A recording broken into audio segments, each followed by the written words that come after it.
The moon of Xylos 4 was a quiet place. It was a gray, dusty rock that floated in the dark cold of space. There were no trees, no water, and no life on the surface. The only thing there was a human building. It was a large, round metal station that sat on the gray ground. It was not a fort, and it was not a weapon.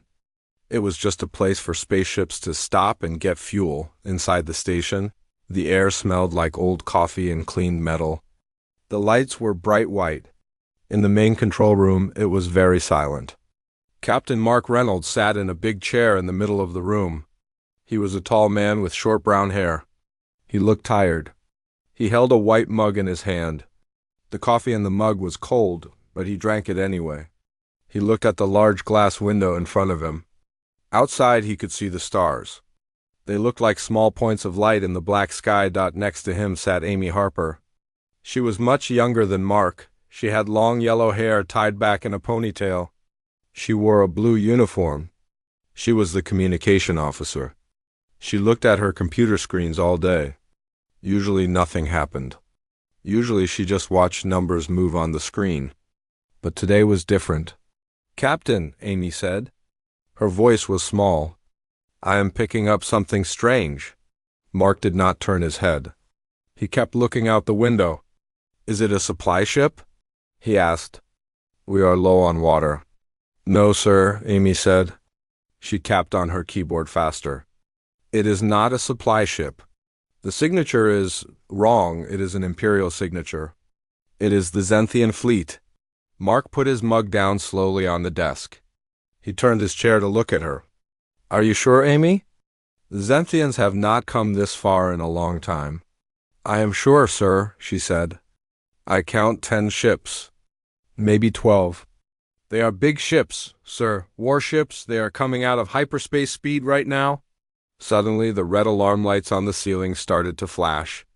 A loud sound filled the room. Whoop, whoop, whoop. It was a warning sound. Mark stood up. He walked to the large glass window. He looked up at the sky. High above the moon, space ripped open. Huge dark metal ships appeared. They were shaped like knives. They had scary green lights on their sides. They were Xenthian warships. They were powerful and dangerous. They moved quickly toward the small human station. "They are hailing us," Amy said. She looked scared. "They are sending a message." "Put it on the screen," Mark said. A large face appeared on the main video screen. It was an alien. He had green skin and a large chin. He had sharp teeth. It was Commander Vrock. He looked down at the humans. "Human station," Vrock said. His voice was deep and loud. "This area now belongs to the Xenthian Empire. You are weak. You have no weapons. Surrender now, or we will destroy you." Mark looked at the alien face on the screen. He did not look scared. He looked bored. He pressed a button on his chair. "This is Captain Mark Reynolds of Earth Outpost 42, Mark said calmly. "We are a neutral station. We have no weapons. We only sell fuel." Vrock laughed. "Lies, all humans lie." Vrock shouted, "You will pay for your crimes against our empire. Prepare to die." The screen went black. The warning sound got louder. "Sir." Amy stood up. Her hands were shaking. "They are charging their main guns. We have to fight back. We have to launch the escape pods." Mark shook his head. "No," he said softly. "Sit down, Amy." "Sir, they will kill us." Amy cried out. "We have 300 people on the lower levels. Civilians, workers, families. We have to warn them." Mark walked over to Amy. He put his hand on her shoulder. "Amy, listen to me," he said. "We cannot beat those ships. If we shoot at them, we just make them angry. Then they will hunt down our other ships. We must do something else." "Like what?" she asked. Mark walked back to his chair. He sat down. He typed a code into his computer. It was a long code. "We must follow the plan," Mark said. "We are the bait, Amy." Outside, the Xenthian ships fired. Green beams of hot plasma shot down from the sky. They hit the station. The ground shook. The metal walls groaned. Explosions rocked the building. Fire and smoke filled the hallways. On the bridge, the lights flickered and went out. The emergency red lights turned on. Smoke filled the room. Amy coughed. She held onto her desk. "Shields are down," she yelled. "They hit the fuel tanks. The station is going to blow up." "Is the recording running?" Mark asked calmly. Amy looked at him. He was crazy. The station was falling apart around them, and he was asking about a recording. "Yes, sir," she said. "The camera is recording everything. The attack, the damage, the Zenthian ID codes. It is all recording." "Good," Mark said. "Initiate protocol silent witness." Amy stared at him. She knew what that was. Protocol silent witness was a secret Earth rule. It said that if Earth was attacked without reason, they did not fight small battles. They fought to end the war forever. "But sir," she whispered, "if we send this, Earth will use the big weapon." "Yes," Mark said. "They will." The station shook violently again. A large beam of energy cut through the ceiling of the control room. Fire rained down. Sparks flew everywhere. The glass window cracked. Amy watched the screen. She saw the Zenthian ships. They were beautiful in a terrible way. They thought they were winning. They thought they were strong. They were killing a small, helpless station. They did not know who they were fighting. Humans did not like to fight, but when they did not fight fair. They fought to win. "Packages ready to send," Amy said. She typed the last command. "It is the full data. The video, the audio, the location of their fleet, and the location of their homeworld. It is all here." "Send it," Mark said. "Send it to Earth Command. Priority 1. Amy pressed the Enter key. The computer made a happy beep. The data was gone. It flew through space, faster than light, heading to Earth. "It is sent," she said. She sat back in her chair. She closed her eyes. "It is done." Above them, the Zenthian ships fired one last time. A massive wave of energy hit the station. The metal walls melted. The building collapsed. In a second, the outpost was gone. It turned into a bright ball of fire and then into dust. Inside the bridge, there was silence. Mark Reynolds and Amy Harper sat in the dark. The computer screens were black. The alarms stopped. There was no pain. They were gone instantly. In the cold space around Xylos 4, the pieces of the human station floated. The Zenthian ships flew around the debris. They cheered. They celebrated their victory. On the bridge of his ship, Commander Vrock smiled. He looked at the destruction. "See," he told his crew, "the humans are soft. They are weak. They did not even shoot back. We can take everything they have." He laughed loud and hard. He thought he was the strongest warrior in the galaxy. He did not know that a small signal was already traveling to Earth. He did not know that by destroying this small station, he had just signed the death warrant for his entire planet. The humans were silent now. But the silence would not last. Earth had received the message. And Earth was not known for forgiveness. They were known for something much worse. They were known for erasing problems. Vrock and his fleet were just floating debris waiting to happen. The war had just started and the Zenthians had already lost. The big Zenthian ship floated in the dark space near the destroyed moon. It was the Iron Will, the strongest ship in the fleet. Inside, the lights were low. The metal walls were cold. The air smelled like ozone and strange alien food. The crew of the ship was happy. They stood at their stations, making loud noises and hitting the metal tables with their hands. They were celebrating. Commander Vrock stood on the high platform at the front of the bridge. He looked down at his crew with a smile. He felt very good. He looked at the main screen. It showed the place where the human station used to be. Now there was only a cloud of dust and gas. The human station was gone. Vrock felt powerful. He thought that the humans were weak and easy to kill. He thought that the war was already over. He thought that he was the best commander in the galaxy. "They ran away," Vrock said to his crew. "They did not even fight." They just died. The humans are soft. They are not warriors like us. The crew cheered again. They loved to hear their commander speak. They trusted him completely. But on the left side of the bridge, one alien was not cheering. His name was Cal. He was the tactical officer. He was young and very smart.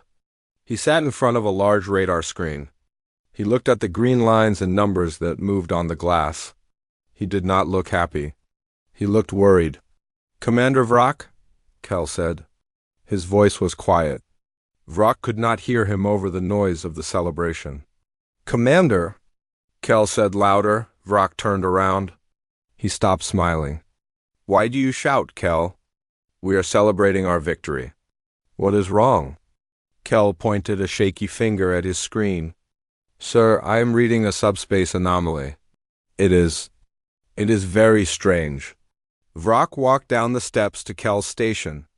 The other crew members watched him. "Is it a human fleet?" Vrak asked. "Did they call for help?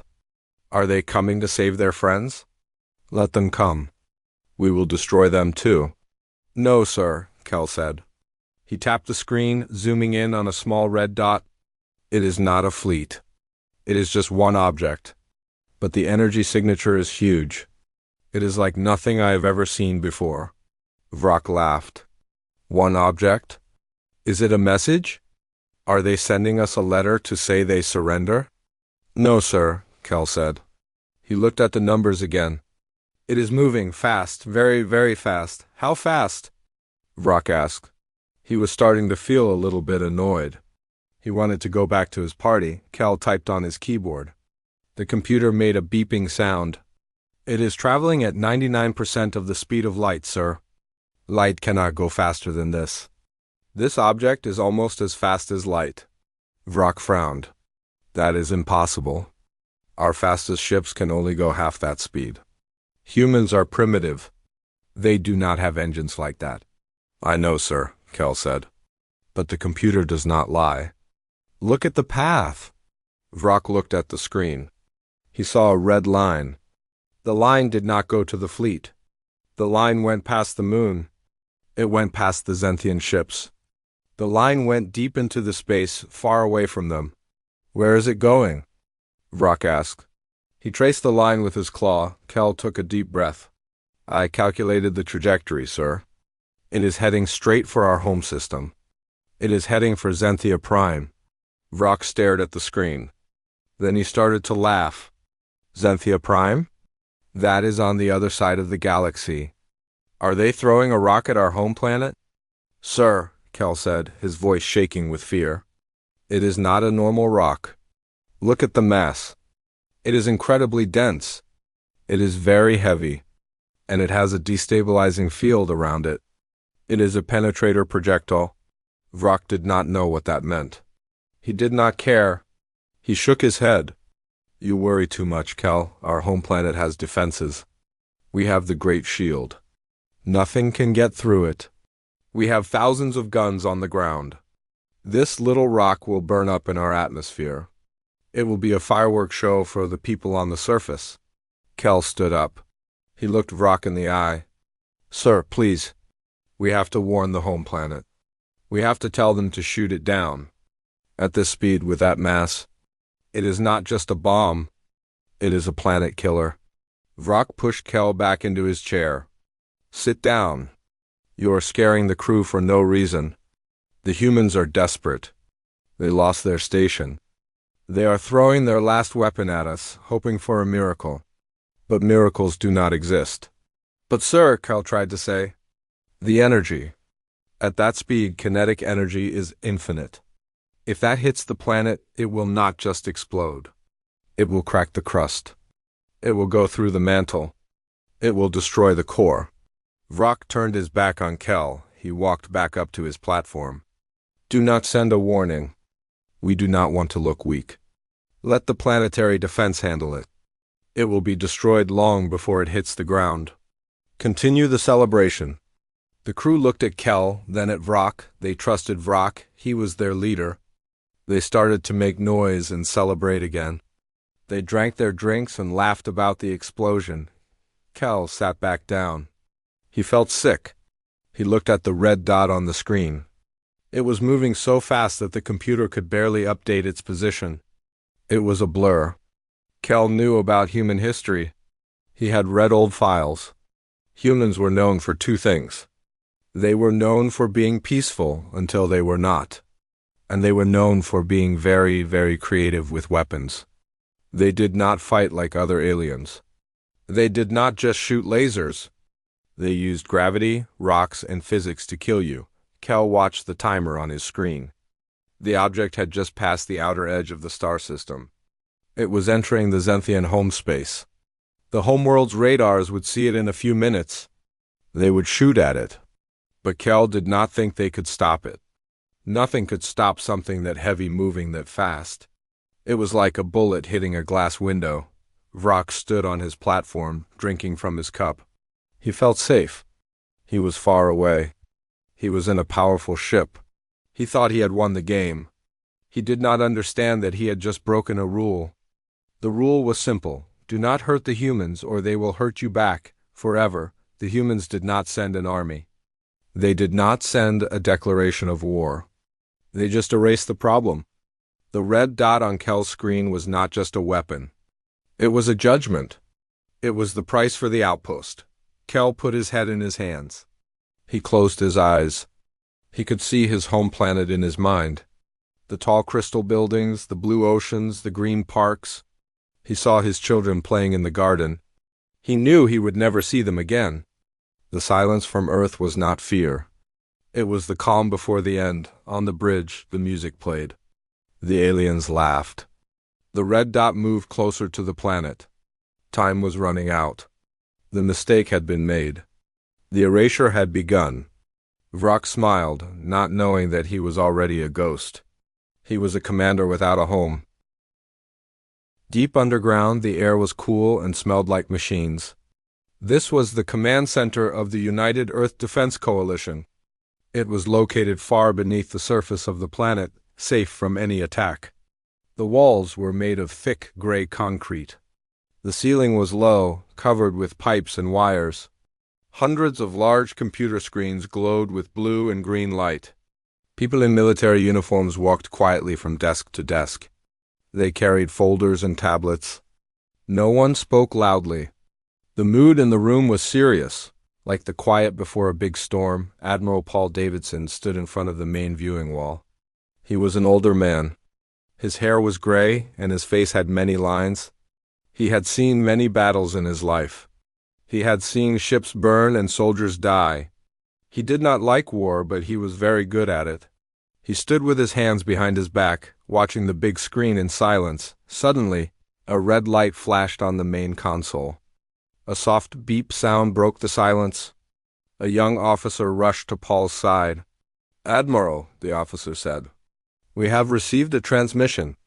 It is from Outpost 42 on Xylos 4. It is marked as Priority 1, Silent Witness Protocol." Paul turned his head slowly. His eyes were dark. "Put it on the main screen," he said. The big screen in the front of the room changed. The map of the stars disappeared. A video feed appeared. It was shaky and full of static. The image showed the inside of the Outpost's control room. It was the last message from Captain Mark Reynolds. Paul watched as the station shook. He saw the fear in the young officer, Amy Harper. He saw Captain Reynolds sitting calmly in his chair. The video showed the Zenthian ships outside the window. It showed the green beams of fire destroying the station. The screen went white with static, then black. The transmission ended. The room was very quiet. Everyone stopped working. They looked at the black screen. They knew that everyone on the station was dead. Mark Reynolds was dead. The young officer was dead. The doors at the back of the room opened. Director Lisa Evans walked in. She was a tall woman with short black hair and sharp eyes. She wore a dark suit, not a uniform. She held a tablet in her hand. She walked up to Paul and stood next to him. "Did you see it?" Lisa asked softly. Paul nodded his head once. "I saw it. It was an unprovoked attack. They destroyed a civilian fueling station. They did not ask for money. They did not ask for surrender. They just killed them. Lisa looked down at her tablet and swiped the screen. I have the analysis.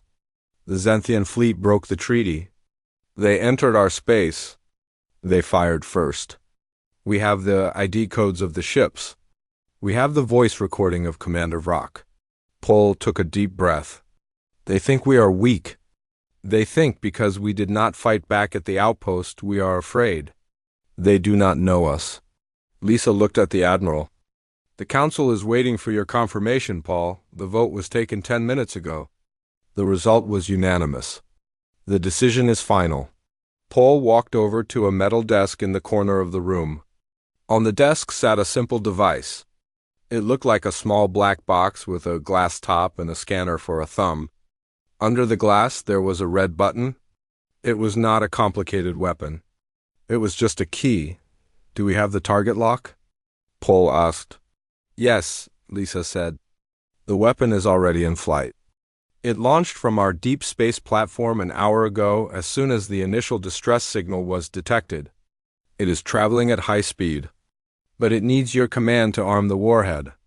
Without your command, it will just fly past their system like a rock. Paul looked at the black box. This weapon will kill everyone on that planet, Lisa. Billions of people, civilians, children, not just soldiers. Lisa's face was hard. She did not look away. I know.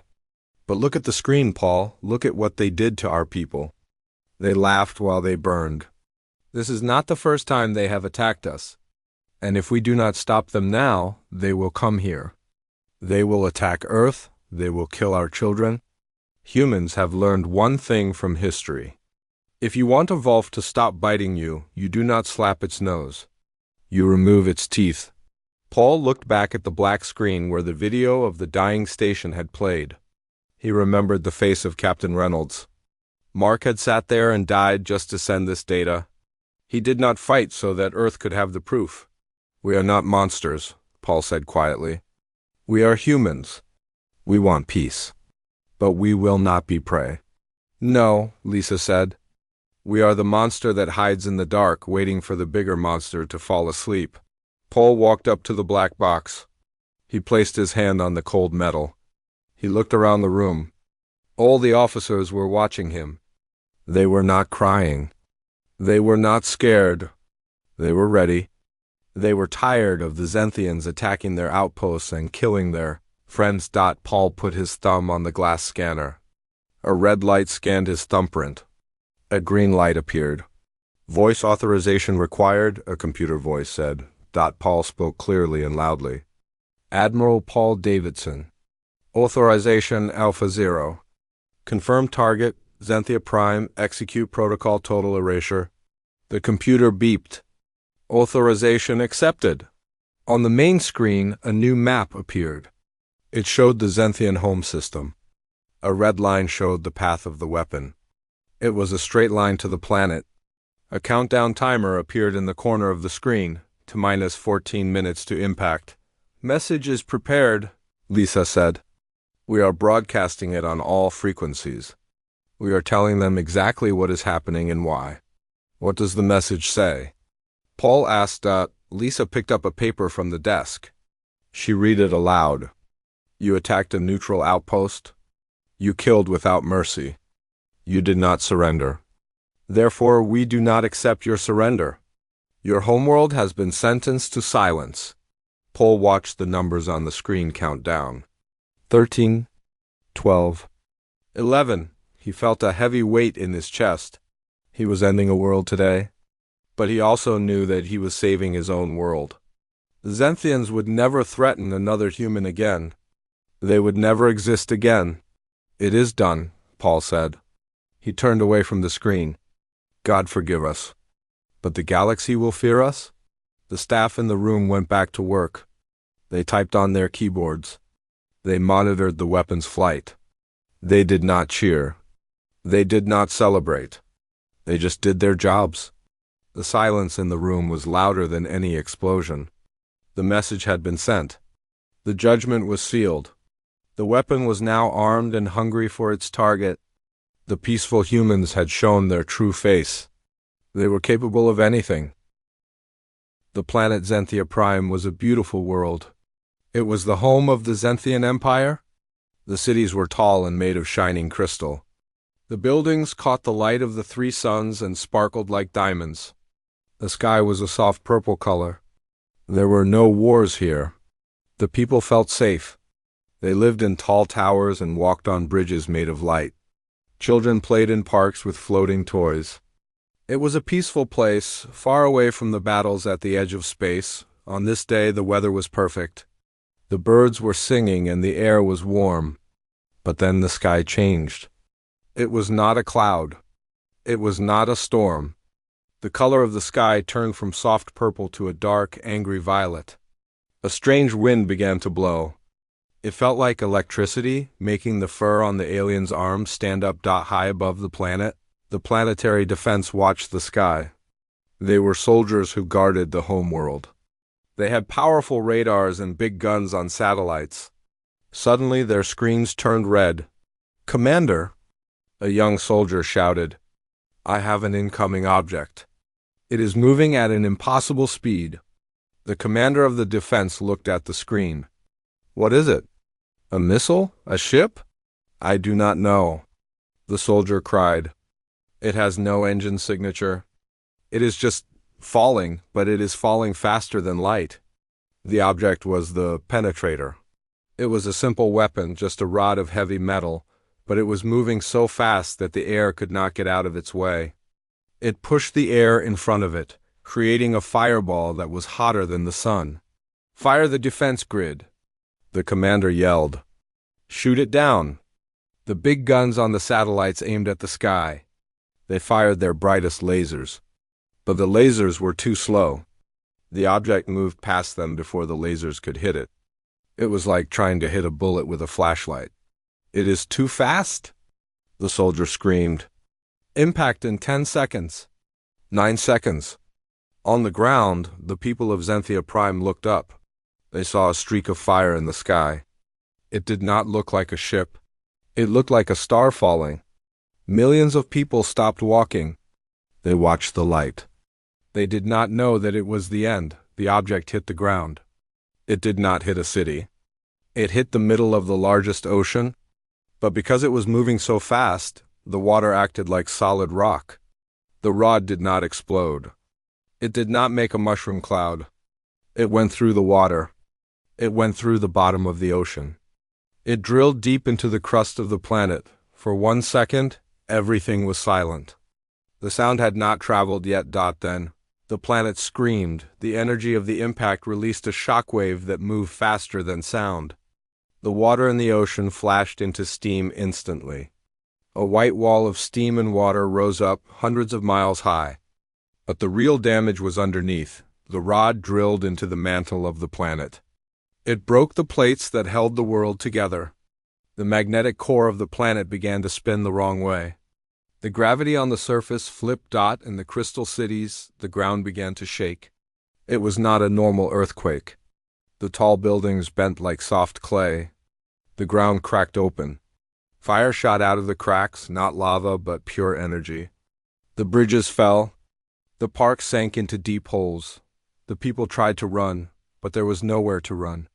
The air itself was burning. The shockwave circled the planet, tearing down everything in its path. The atmosphere, the air they breathed, was stripped away and thrown into space.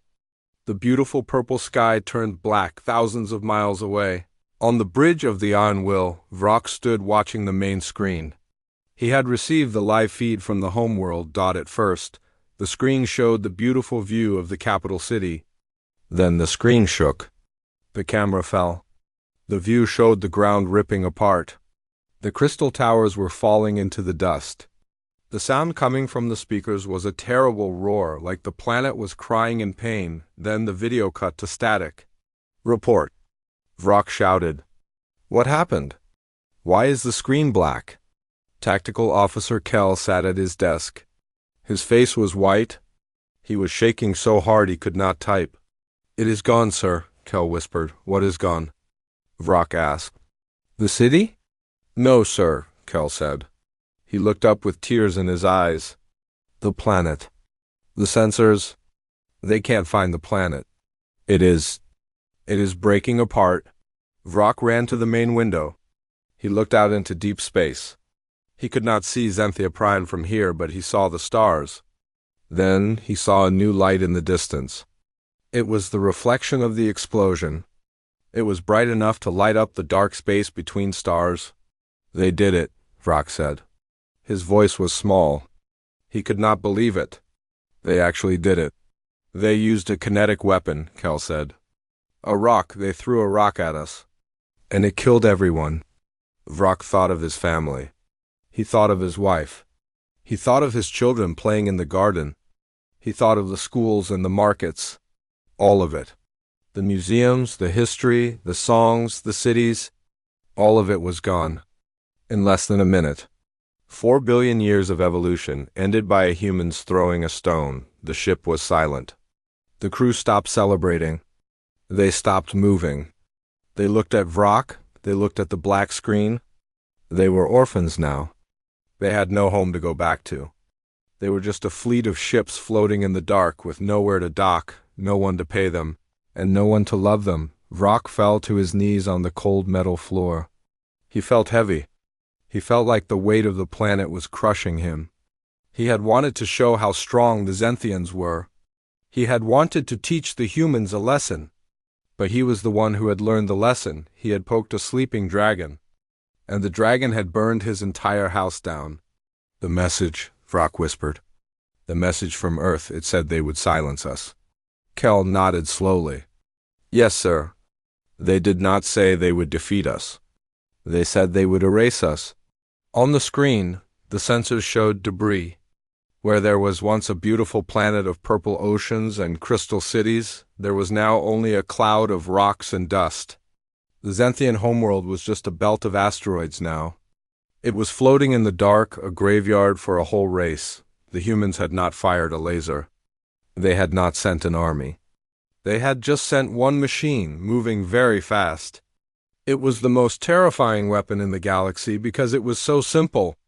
It proved that humans did not need to fight fair. They just needed to hit harder. Vrock put his head in his hands. He cried, but no one made a sound. There was nothing left to say. The silence was the loudest thing in the universe. The space around the moon of Zerlos-4 was very quiet. The dust from the destroyed station floated in the dark like a gray cloud. The Zenthian ships did not move. They were frozen in the empty space. It was like time had stopped. The big, scary warships were silent. No weapons fired. No engines hummed. On the bridge of the Iron Will, no one spoke. The only sound was the low hum of the computers. Vrock sat in his command chair. He felt heavy. He looked at the main screen, but it was black. He could still see the image of his home planet dying in his mind. He saw the fire, the breaking ground, and the black hole where his world used to be. He felt empty inside. He had no home to go back to. He had no family. He had nothing left. He thought about his children playing in the garden. He thought about the sound of their laughter. Now there was only silence. He felt cold, a cold that went deep into his bones. Kel, the tactical officer, sat at his desk. His face was pale. He looked like he had seen a ghost. He stared at his radar screen. His hand shook over the buttons. Sir, Kel said quietly. His voice was barely a whisper. Vrock did not look up. What is it, Kel? Is there more debris? Is there nothing left? No, sir, Kel said. I have a signal. It is coming from the debris field. It is very close. Vrock turned his head slowly. A signal? Is it a rescue ship from the homeworld? No, sir, Kel said, his voice shaking more. It is a small shuttle. A human shuttle. It survived the explosion of the station. Vrock looked at Kel with wide eyes. A human? Here? Why? Did they come to surrender? I do not think so, sir, Kel said. It is approaching us. It is on a direct course for the Iron Will. It is asking to dock. It wants to come on board. The other crew members heard this. They started to make scared noises. They looked at the airlock door. These humans had just destroyed a whole planet with a single rock. They had erased billions of lives in a few minutes. Who were they? What kind of monsters were they? The crew was terrified. They thought the humans were coming to kill them all. Let them in, Vrock said.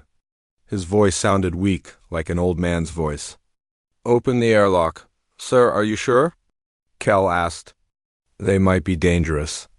Vrock laughed a sad, dry laugh. Look around you, Kel. We have nothing left. They have already killed us. Let them come. If they want to kill me, let them. I do not care. The ship shook gently as the small human shuttle locked onto the side of the big alien ship. The metal doors hissed open. The sound echoed through the bridge. Vrock stood up. He fixed his uniform. His guards raised their weapons, pointing them at the door. They were shaking with fear. Into the doorway walked two humans. The first one was a tall man. He had dust on his face and a rip in his black uniform. He looked tired, but his eyes were sharp. It was Captain Mark Reynolds. Beside him was a woman. She had yellow hair tied back. She held a small computer tablet in her hand. It was Amy Harper. They looked like they had been through a terrible storm. They looked small compared to the big aliens, but they walked with their heads high. They did not look at the guns. They did not look afraid. They walked into the middle of the alien bridge. Hundreds of big, scary aliens looked down at them. The aliens backed away. They were scared to be near the humans. Vrock looked at Mark. You survived, Vrock said. We destroyed your station. We saw it explode. You destroyed the building, Mark said calmly. But we were not inside. We launched the data pod and jumped into an emergency shuttle seconds before you fired. We watched you do it from inside the debris. Amy stepped forward. She typed something on her tablet. She turned the screen around to show Vrock. We recorded everything, she said. We saw your face when you thought you won. We saw you laugh. And we see your face now. Vrock looked down at the floor.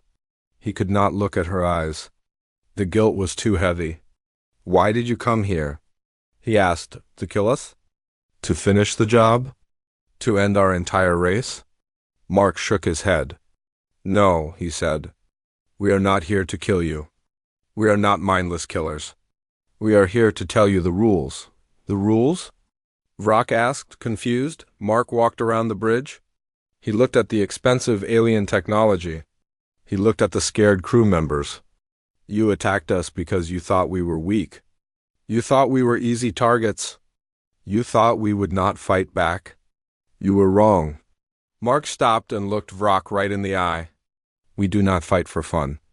We fight for survival. And when we fight, we do not play games. We do not take prisoners. We do not leave enemies behind us to attack us later. We erase the problem. Vrock swallowed hard. His throat was dry. My home, my people, is gone because of your choice, Mark said coldly. You punched a tiger. Now you know that the tiger has claws. Mark turned and pointed to the stars on the screen. Your fleet is the only thing left of your empire. Right now, Earth Command is watching us. They are watching you through our cameras. They have thousands of ships waiting near Earth. They are ready to come here. Vrock trembled. What do you want from us? I want you to leave, Mark said simply. Turn your ships around. Go back to the dark space on the other side of the galaxy. Go anywhere, but do not come back here. Do not attack a human outpost again. Do not even look at a human planet. If we ever see a Zenthian ship in our territory again, we will not send a warning. We will just send another rock. And if we refuse? Vrock asked, trying to sound brave. Amy held up her tablet. If you refuse, our fleet jumps in 5 minutes. You saw what we did to your planet. Imagine what we will do to your ships. Mark leaned in closer. So you have a choice? You can run away and live, or you can stay and join your planet. I suggest you run. Vrock looked at his crew. He saw the terror in their eyes. He knew that the humans were telling the truth. He thought about the fire on his planet. He thought about the silence. He never wanted to feel that pain again. He never wanted to see that fire again. He realized that he had made a mistake. A big mistake. We will go, Vrock whispered. We will leave this sector. We will never return. Mark nodded. It was a small, sharp nod. He did not smile. He did not shake Vrock's hand. He just turned around. He had no more to say to them. Come on, Amy, Mark said. We are done here. They walked back to the airlock. The aliens moved out of their way quickly. They pressed themselves against the walls. They did not want to touch the humans. They were afraid that if they touched them, they would turn to dust too. Mark and Amy got back into their small shuttle. They closed the door. They undocked from the big alien ship. They watched from the window as the Zenthian ships began to move, one by one. The giant warships turned their engines away from the moon. They moved slow at first, then faster. They were running away. They were fleeing into the dark space, running from the monsters they had created. They were leaving the graves of their people behind them. Amy looked at Mark. They are really going, she said. They are terrified of us. Good, Mark said. They should be. They destroyed our home, Mark, Amy said, looking at the debris field where the station used to be. We destroyed their world. Is this justice? Mark looked at the stars. No, Amy, he said softly. This is not justice. Justice is fair. This was not fair. This was survival. And now the galaxy knows.